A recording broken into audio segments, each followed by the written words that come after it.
Once you have some degree of proficiency, the potter's wheel is a great tool for quickly making round objects and is often used for functional ware such as bowls, mugs, and plates.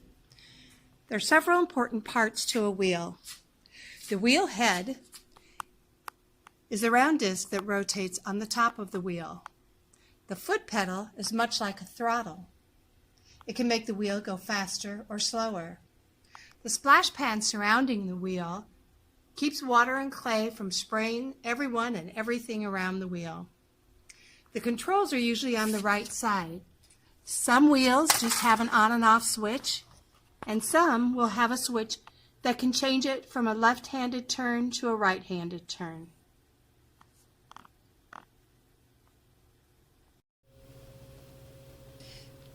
There are several parts to throwing on the wheel. The first one we call centering.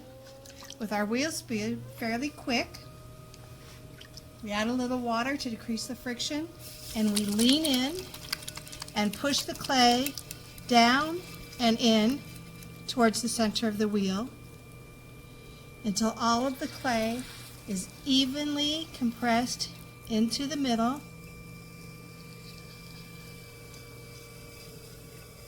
And rotating smoothly with no lumps or bumps sticking out. The next thing we do is open. Using our thumb or fingers, we open up the middle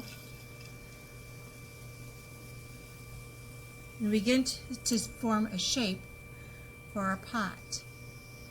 Today I'm making a cylinder. The cylinder has a flat bottom and steep sides.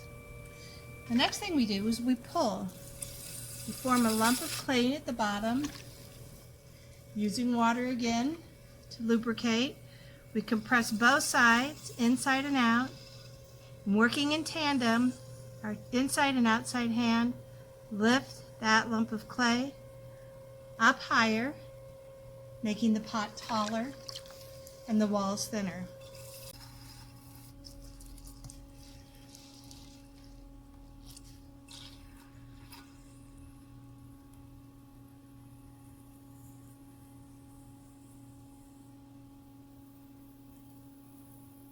Once we're happy with the wall thickness and the height of our pot, we begin to shape it. We can collar it in to make it go smaller.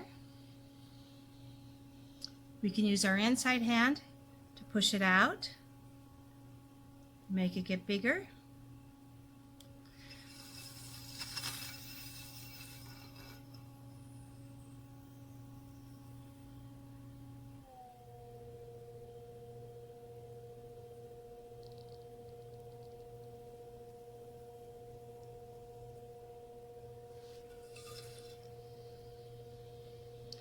That is how we change the shape of our pot.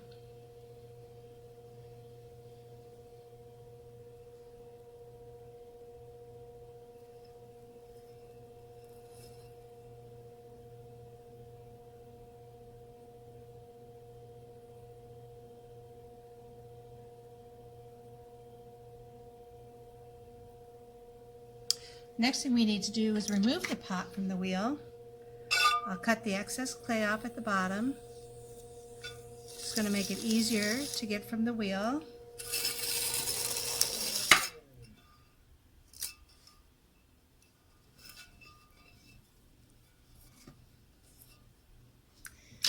Then I'll use my cutoff wire.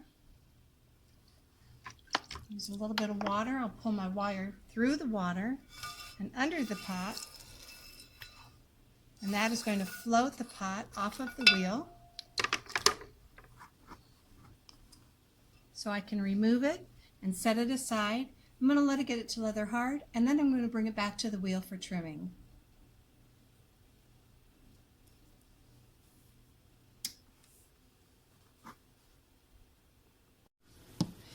Once our pot has become leather hard, we're going to return it to the wheel. We're going to center it up on the wheel. And then we're going to firmly affix it to the wheel head using pugs of clay to hold it steady. And using our trimming tool from our beginner's kit, we're going to slowly trim off little bits of the bottom of this pot. When we removed it from the wheel, we weren't able to remove all the clay from the bottom. We're going to speed our wheel up, and then we're going to shave off little bits at a time to take all that extra clay off of the bottom.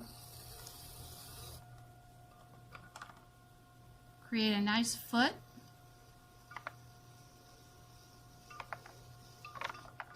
So I'm going to trim in the middle here.